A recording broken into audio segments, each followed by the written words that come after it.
Assalamualaikum warahmatullahi wabarakatuh. Saya dari kelompok 2 yang beranggotakan Mbak Alhimni Hidayatus Sholihah dan saya sendiri dan Mbak Jesiana akan mempresentasikan makalah kami. Langsung saja kita lihat makalahnya. Yang pertama adalah pengertian Asmaul Husna. Asmaul Husna terdiri dari dua kata, yaitu asma yang berarti nama-nama dan husna yang berarti baik atau indah. Jadi Asmaul Husna dapat diartikan sebagai nama-nama yang terbaik lagi indah yang hanya dimiliki oleh Allah Subhanahu wa taala sebagai bukti keagungannya. Dalil yang tentang Asmaul Husna difirmankan Allah dalam Al-Qur'an yang artinya, dan Allah Subhanahu wa taala memiliki Asmaul Husna, maka bermohonlah kepadanya dengan menyebut nama-nama Allah yang baik itu, dan tinggalkan orang-orang yang menyimpang dalam menyebut nama-nama Allah. Nanti mereka akan mendapat balasan terhadap apa yang mereka jalankan. Selanjutnya kita akan mengartikan makna yang namanya Al-Aziz. Al-Aziz merupakan salah satu nama terbaik Allah Subhanahu wa taala yang menunjukkan kehebatan atau keperkasaan, kekuatan, keperkasaan dan kemantapan. Al-Aziz mengandung arti bahwa dia maha mengalahkan siapa saja yang melawannya dan tidak akan terkalahkan oleh siapapun. Yang kedua adalah makna Asmaul Husna, yaitu nama Al-Basit. Kata Al-Basit terdiri dari beberapa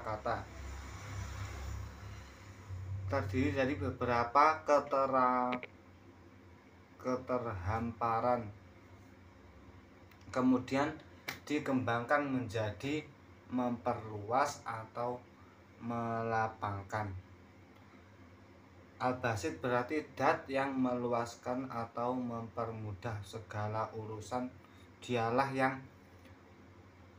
melapangkan rezeki kepada siapa yang dia kehendaki melalui kemurahan dan rahmat-rahmatnya.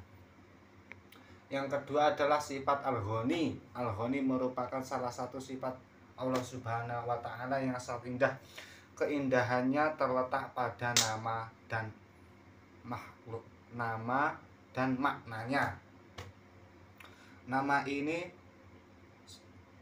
ini sebagai nama Allah Subhanahu wa taala juga merujukan pada sifat Allah, yaitu kesempurnaan yang tidak mengandung unsur kelemahan sedikit pun ditinjau dari semua sudutnya.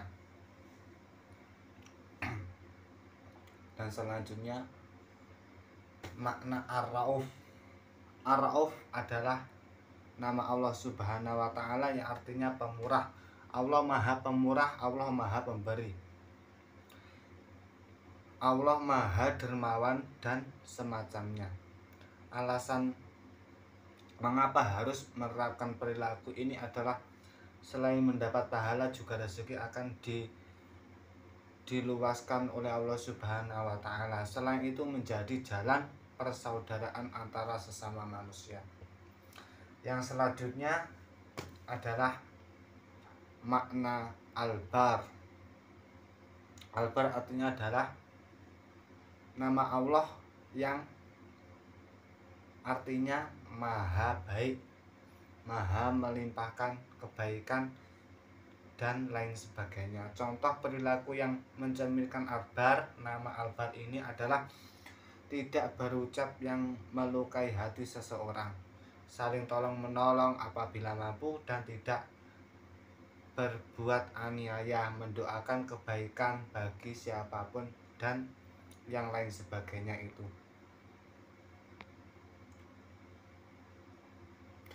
Selanjutnya adalah makna Al-Fatah. Al-Fatah adalah nama Allah yang maknanya maha memberi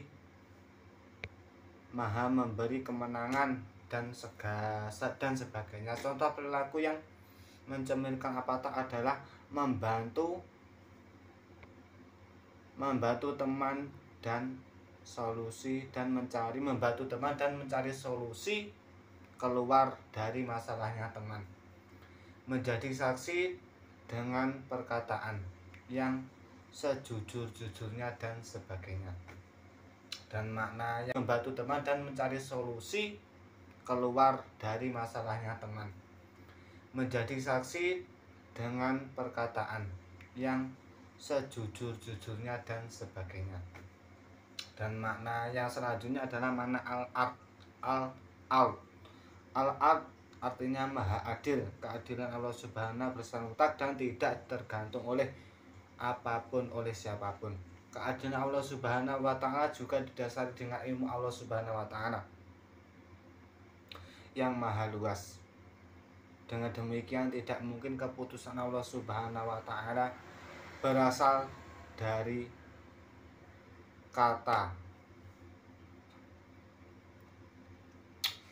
adalah yang berarti lurus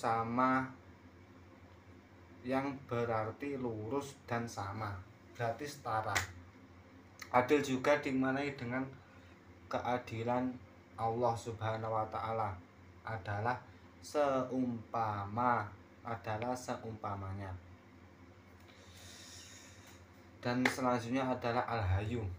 Makna dari lafaz Al-Hayyu bagi Allah adalah zat yang maha hidup, mengandung makna bahwa sifat Allah penuh dengan kesempurnaan dan tidak didahului oleh siapapun, dan apapun tidak akan hancur, tidak mengalami kemusnahan, kekal kekal dan selamanya akan hidup. Dan selanjutnya adalah makna Al-Qayyum. Al-Qayyum artinya maha mengurus dan maha menjaga makhluk-makhluknya. Dilansir dari laman Kemendikbud, makna dari Al-Qayyum adalah yang maha berdiri sendiri, mandiri dan tidak membutuhkan orang lain. Selanjutnya makna Asmaul Husna Al-Latif, yaitu yang maha mengetahui segala perkara sampai sehalus-halusnya. Jadi apa saja dia tahu, Allah itu tahu, atau sangat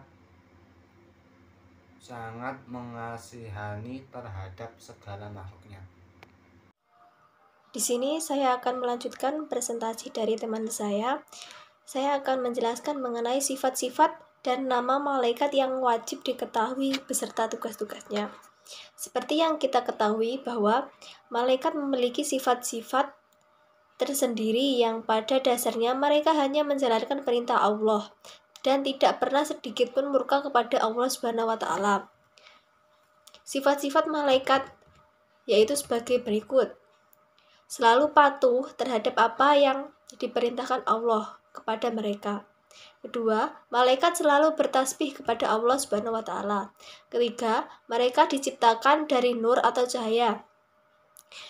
Keempat, malaikat tidak dilengkapi dengan hawa nafsu, tidak memiliki keinginan seperti manusia. Yang kelima, tidak berjenis kelamin lelaki ataupun perempuan, dan juga tidak berkeluarga. Yang keenam, malaikat tidak pernah lelah dalam melaksanakan apa-apa yang diperintahkan kepada mereka. Ketujuh, mereka tidak makan, minum, atau tidur seperti manusia. Kedelapan, mereka tidak bertambah tua ataupun bertambah muda. Keadaan mereka sekarang sama persis ketika mereka diciptakan. 9. Malaikat dapat berubah wujud dan menjelma menjadi apa yang dia kehendaki. 10. Malaikat bersifat tawadhu atau tidak menyombongkan diri. 11. Mereka memohon ampun bagi orang-orang yang beriman. Malaikat juga memiliki fungsi tertentu. Fungsi utama malaikat berkenan dengan tugasnya terhadap manusia dan sebagai pelaksana kehendak Allah. Di antara tugas-tugas dan fungsi malaikat ialah sebagai berikut. Malaikat berfungsi sebagai utusan penyampaian wahyu. Kedua, sebagai pengawas manusia, sebagai pencatat segala perbuatan manusia, dan untuk mendatangkan azab kepada umat yang zalim serta mereka yang mengingkari ayat-ayat Allah. Malaikat juga sebagai pengantar untuk memperkuat para nabi ataupun rasul dan kaum muslimin, menolong dan memintakan ampun bagi mereka yang ada di bumi, membantu meningkatkan kehidupan rohaniah manusia untuk senantiasa berbuat baik sebagai penjaga neraka, menyampaikan berita gembira kepada manusia yang berhak masuk surga. Malaikat sangat banyak jumlahnya. Mengenai beberapa banyak jumlah malaikat, tidak ada yang dapat mengetahui secara pasti, kecuali Allah Subhanahu wa Ta'ala, sebagai firman-Nya dalam Quran Surat Al-Mudaththir ayat 31. Dari Ibu Mas'ud diceritakan bahwa telah bersabdalah Rasulullah Shallallahu Alaihi Wasallam, yaitu pada hari itu akan dimasukkan ke dalam neraka jahanam 70.000 kelompok yang berdesakan, sedangkan untuk setiap kelompok itu dalam kelompok itu terdapat 70.000 malaikat yang menyeret. Hadis riwayat Muslim Tirmidzi. Selain sifat-sifat dan fungsi dari malaikat, malaikat juga mempunyai tugas-tugas tertentu, yaitu Jibril menyampaikan wahyu, Mikail membagi rezeki, Israfil meniup sangkakala atau trompet, Izrail mencabut nyawa, Munkar memeriksa amal perbuatan manusia di dalam kubur, Nakir memeriksa amal perbuatan manusia di dalam kubur, Raqib mencatat amal baik manusia, Atid mencatat amal buruk manusia, Malik menjaga neraka, serta malaikat Ridwan menjaga pintu surga. Yang selanjutnya mengenai makhluk gaib lainnya. Selain malaikat, Allah juga menciptakan makhluk gaib lainnya seperti yang sering kita dengar atau kita ketahui, yaitu jin, iblis, dan setan. Beriman kepada Allah dan beriman kepada yang gaib adalah termasuk salah satu asas dari akidah Islam. Bahkan lainnya merupakan sifat yang pertama dan utama yang dimiliki Allah Subhanahu wa Ta'ala. Justru itu, bagi setiap orang muslim, mereka wajib beriman kepada yang gaib tanpa sedikit pun ada rasa ragu. Dalam perkara ini, Ibnu Mas'ud mengatakan, yang dimaksudkan dengan yang gaib itu adalah segala apa yang gaib dari kita, dan perkara itu diberitahukan kepada Allah dan Rasul-Nya. Begitu juga jin termasuk makhluk gaib yang wajib kita imani, karena banyak ayat-ayat Al-Quran dan hadis Nabi yang menerangkan tentang wujudnya.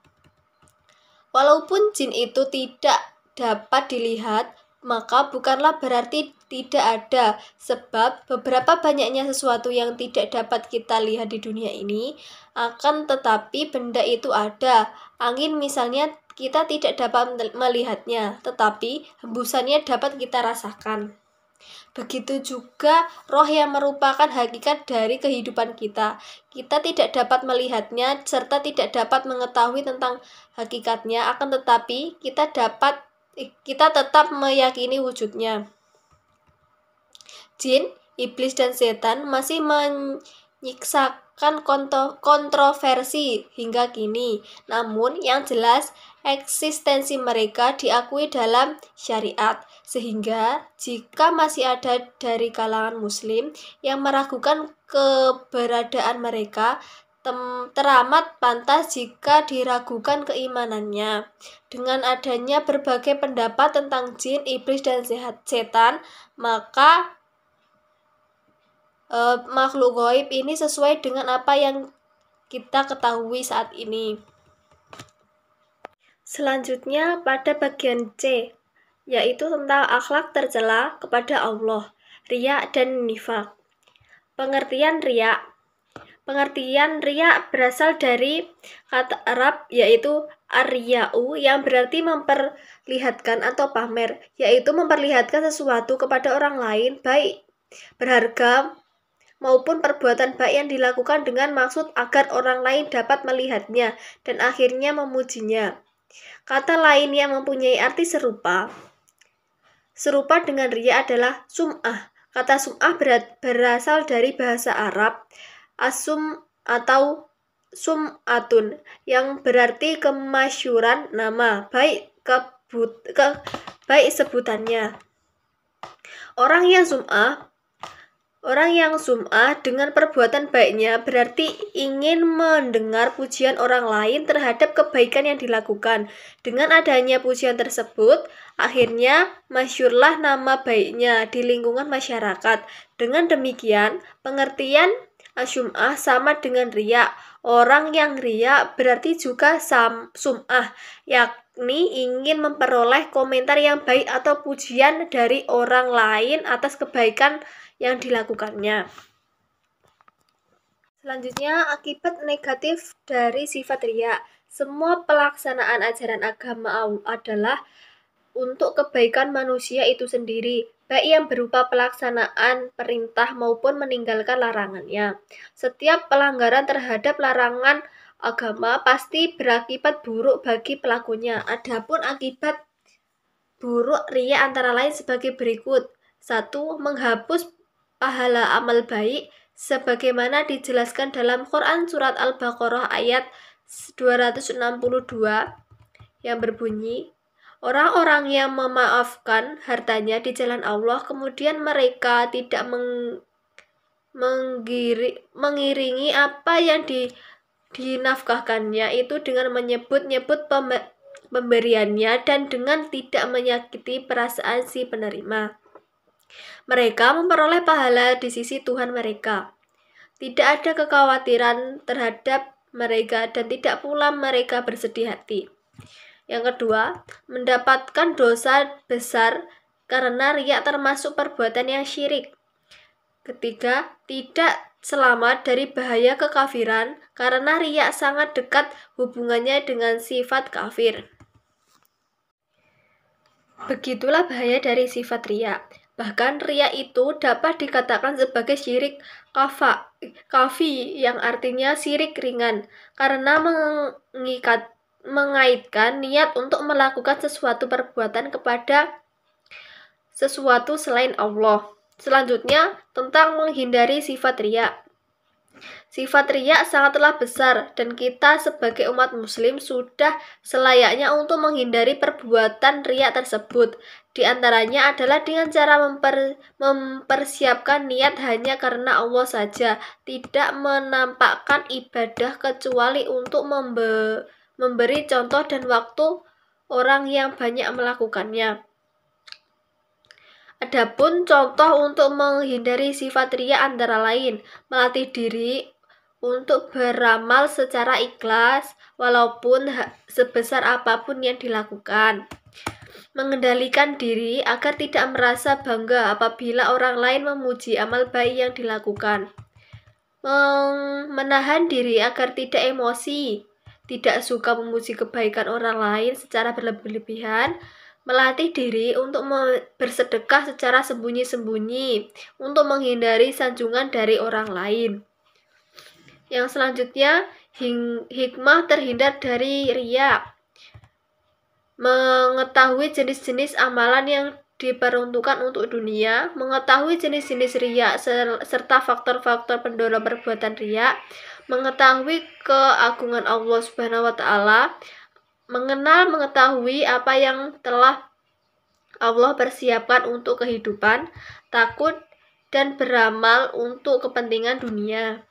Jadi dapat disimpulkan bahwa riya adalah melakukan amal bukan karena mengharap ridho Allah, tetapi mencari pujian dan popularitas dari mata manusia. Riya merupakan bentuk syirik kecil yang dapat merusak dan membuat ibadah serta kebaikan yang dilakukan tidak bernilai di hadapan Allah.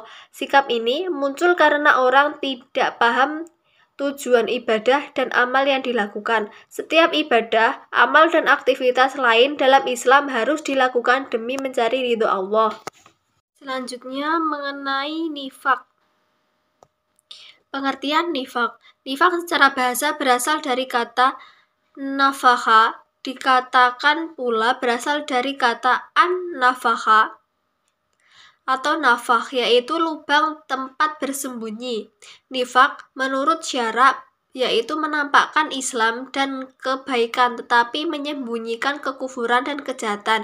Dinamakan demikian karena dia masuk pada syariat dari satu pintu dan keluar dari pintu yang lainnya.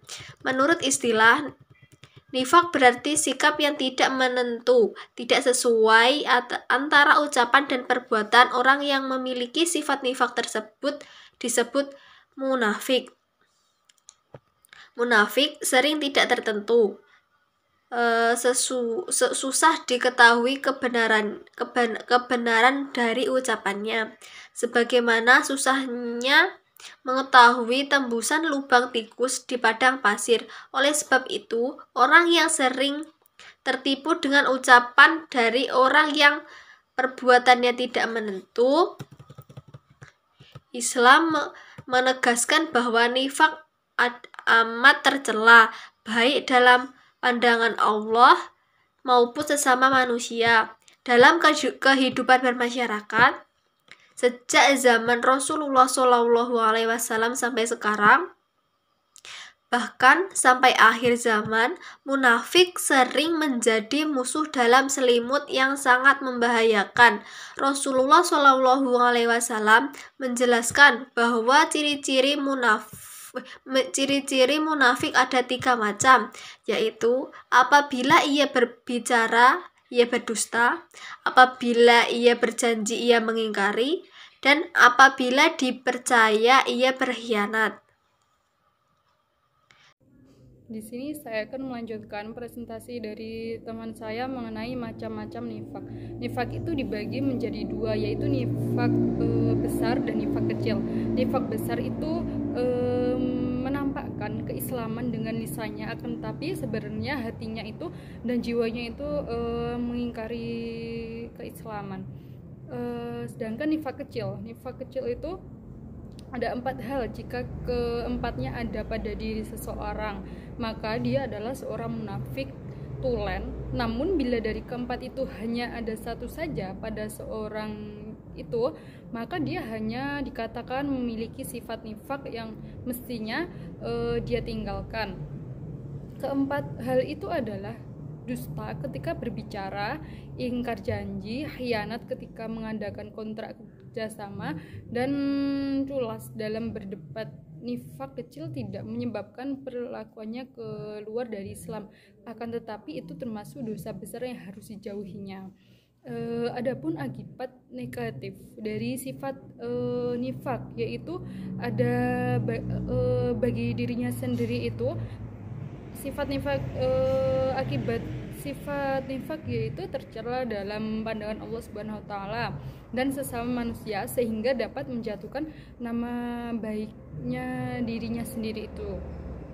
Dan selanjutnya itu ada hilangnya kepercayaan diri kepada orang lain atau dirinya sendiri. Selanjutnya tidak disenangi dalam pergaulan kehidupan sehari-harinya. Dia itu mungkin akan dijauhi oleh orang sekitarnya. Selanjutnya itu mempersempit jalan untuk memperoleh rezeki karena orang lain tidak mempercayai lagi. Apabila dia itu sudah tidak dipercayai oleh orang lain, kemungkinan dia itu akan kesulitan untuk mendapatkan rezekinya karena dia itu sudah tidak dipercaya oleh orang lain. Selanjutnya itu mendapatkan siksa yang amat pedih kelak di akhir zaman. Dan bagi akibat negatif dari sifat nifak untuk orang lain yaitu menimbulkan kekecewaan hati sehingga dapat merusak hubungan persahabatannya yang telah terjalin baik. Mungkin dia itu akan dijauhi temannya, kehilangan teman, dan mungkin dia itu sudah tidak dipercaya, makanya dia itu dijauhi oleh teman-temannya. Membuka peluang munculnya fitnah karena ucapan atas perbuatannya yang tidak menentu. Dia itu sudah tidak dipercaya. Mungkin apabila dia berkata, banyak orang yang tidak mempercayai, kemungkinan dia itu akan difitnah oleh orang-orang terdekatnya. Mencamarkan nama baik keluarga dan masyarakat sekitar sehingga merasa malu karenanya. Dengan sifatnya dia yang begitu sudah jelek, itu menimbulkan nama baik keluarganya itu ikut jelek juga apabila dia itu sudah melakukan kejelekan. Adapun cara menghindari sifat nifak, yaitu menghindari diri dari sifat nifak harus menjadi watak setiap muslim dan muslimat. Kita itu harus menjauhkan sifat nifak. Adapun upaya untuk menghindari diri dari sifat nifak antara lain yaitu kita perlu menyadari bahwa adanya nifak itu merupakan larangan agama yang harus dijauhi dalam kehidupan sehari-hari. Kita tuh harus percaya dan menjauhi larangan tersebut. Nifak akan merugikan diri sendiri dan orang lain sehingga dibenci dalam kehidupan masyarakat. Nifak tidak sesuai dengan hati nurani manusia, yaitu termasuk hati orang yang munafik, sehingga kejujuran menenteramkan hati dan sementara disukai dalam pergaulannya. Selanjutnya yaitu adab membaca Al-Quran. Membaca dalam bahasa Arab adalah qiraah yang merupakan bentuk masdar dari kata qara'a. Kata Al-Quran yang juga merupakan bentuk masdar kedua dari qara'a yang artinya itu memadukan atau mengumpulkan. Adapun adab membaca Al-Quran yaitu orang yang membacanya hendaklah membaca Al-Quran agar berwudu terlebih dahulu. Dalam hal ini orangnya itu membacanya dengan posisi sopan dan tenang dengan menghadap kiblat serta posisi kepala menunduk menghadap ke Al-Quran. Nah, selanjutnya itu ukuran bacaan. Dalam membaca Al-Quran khususnya terkait dengan banyak atau sedikitnya, maka hal tersebut dikembalikan kepada kebiasaan membaca masing-masing individu. Maka dari itu kita itu menyesuaikan kebiasaan kita dalam membaca Al-Quran itu seberapa. Yang selanjutnya itu murotal.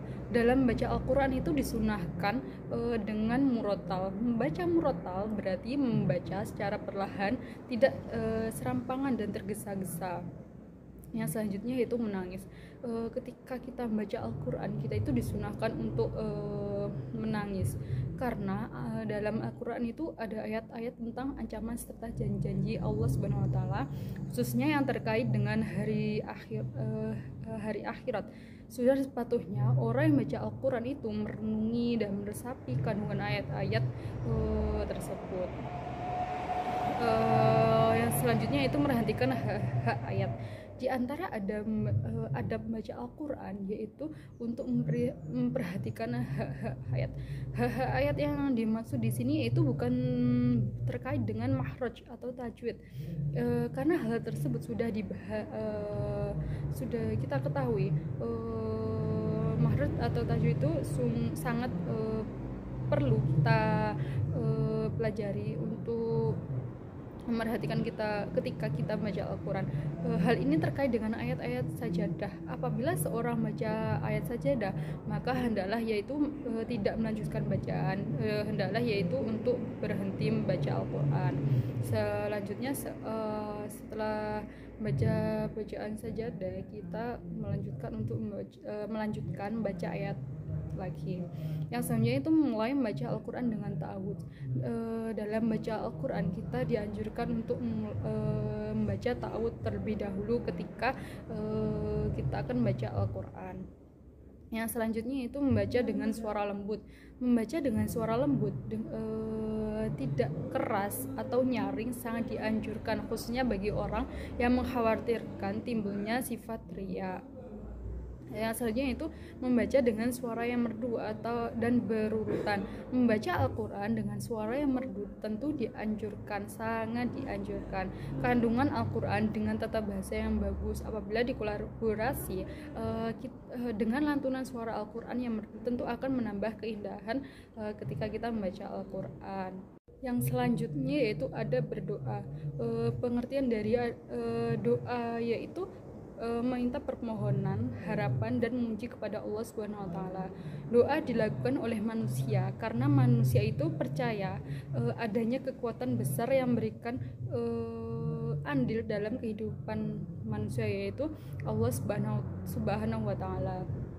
Dalam Al-Quran, surat Al-Baqarah ayat 186 dijelaskan, Bismillahirrahmanirrahim, wa idza sa'alaka ibadi anni fa inni qaribun ujibu da'watad da'i idza da'ani falyastajibu li wal yu'minu bila'allahum yarsyudun. Ini artinya, dan apabila hamba-hambaku bertanya kepadamu tentang aku, maka jawablah bahwasanya aku adalah dekat.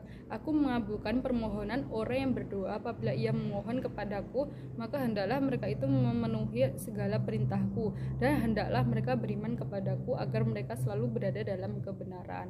Adapun adab berdoa yaitu berdoa di waktu-waktu khusus.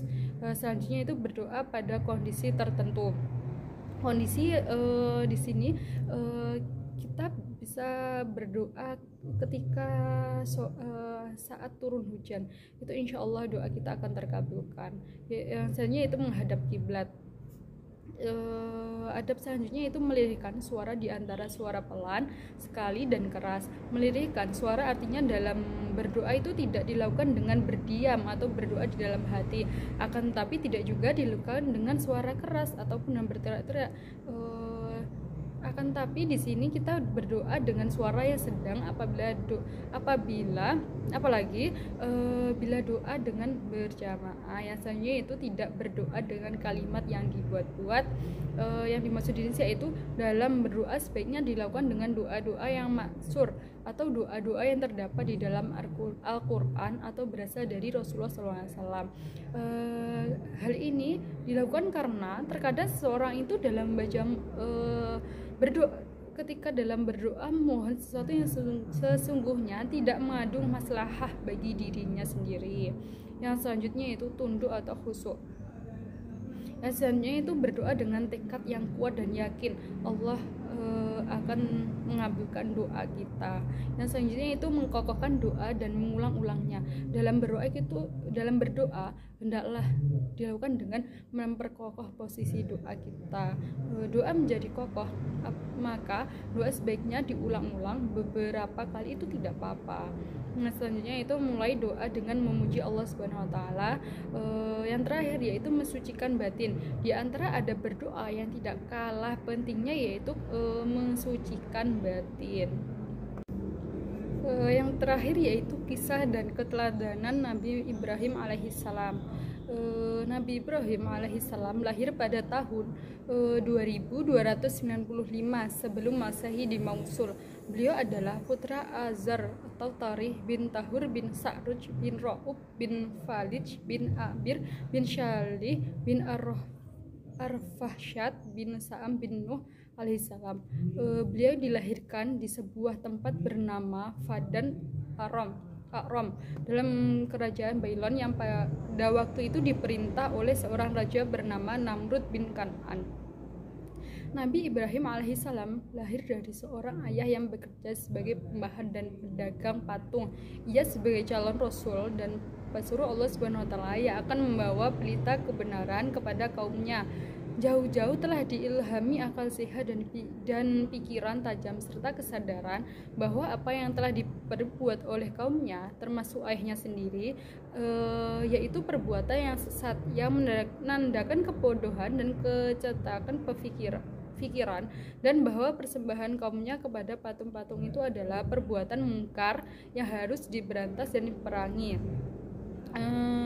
Karena itu agar mereka kembali kepada persembahan yang benar, ialah persembahan kepada Allah yang Maha Esa, Tuhan pencipta alam semesta ini. Adapun keteladanan Nabi Ibrahim alaihissalam, di antara para rasul yang dijadikan teladan adalah Nabi Ibrahim alaihissalam. Selain beliau nabi pilihan yang mendapat gelar khalifah atau kekasih Allah, juga disebut Abul Anbiya, bapak dari para nabi, karena nabi-nabi sesudah beliau adalah keturunan nabi-nabi Bani Israel, yaitu Nabi Ishak, Yakub, Yusuf, Su'aib, Harun, Musa, sampai Nabi Isa alaihissalam. Dan demikian juga Nabi kita Nabi Muhammad SAW bin Abdullah bin Abdul Muthalib bin Hashim bin Abdul Manaf bin Qusay bin Hilah bin Murraf bin Ka'ab bin Lu'ay bin Ghalib bin Fihr bin Malik bin Nadhr bin Khinanah bin Huzainah bin Mudrika bin Ilyas bin Mudlor bin Nizar bin Ma'ad bin Adnan bin Nabi Ismail bin Ibrahim alaihissalam.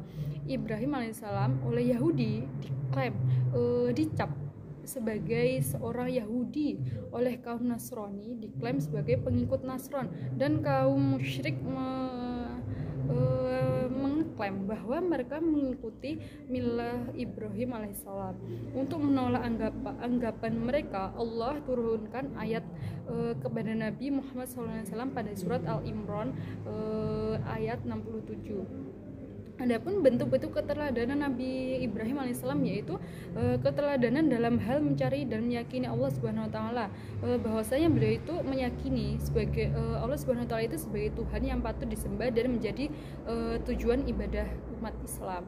Nah, selanjutnya itu keteladanan mentaati perintah Allah Subhanahu wa taala dalam menjalankan dakwah di tempat lainnya dengan meninggalkan Siti Hajar dan Ismail di Mekah yang serba kekurangan dan keterbatasan. Yang selanjutnya itu keteladanan dan keberanian ketika ingin mereformasi, merubah masyarakatnya dan penguasaan dari penyembahan kepada materi, benda, dan berhala kepada mengesahkan Allah Subhanahu wa taala. Dan kalimat tauhid atau kalimatul ikhlas, la ilaha illallah, bahwa tidak ada Tuhan yang berhak disembah kecuali Allah. Terlebih dahulu Ibrahim alaihissalam menyampaikan kepada ayahnya dengan bahasa yang santun. Akhirnya beliau sampaikan pemahaman kepada ayahnya. Nah, selanjutnya itu ketaatan ketika Ismail beranjak dewasa. Nabi Ibrahim alaihissalam kembali diuji Allah Subhanahu wa taala agar beliau itu menyembelih putranya, putra yang sangat dicintai dan didamba-dambakan dalam doanya, yaitu dengan Robbi habli minas sholihin. Nabi Ibrahim alaihissalam itu diuji untuk menyembelih putranya sendiri. Yang selanjutnya itu keteladanan Nabi Ibrahim alaihissalam, yaitu ketika Nabi Ibrahim alaihissalam diperintah Allah Subhanahu wa taala agar merekonstruksi kembali Ka'bah Baitullah yang pertama dibangun di muka bumi ini. Yang terakhir yaitu keteladanannya yang akhir yaitu Nabi Ibrahim alaihissalam ketika Nabi Ibrahim bertawakal kepada Allah Subhanahu wa taala untuk meninggalkan Siti Hajar dan Ismail. Sekian presentasi dari kelompok kami. Apabila ada kurangnya kita minta maaf. Syukron, akhiru kalam. Wassalamualaikum warahmatullahi wabarakatuh.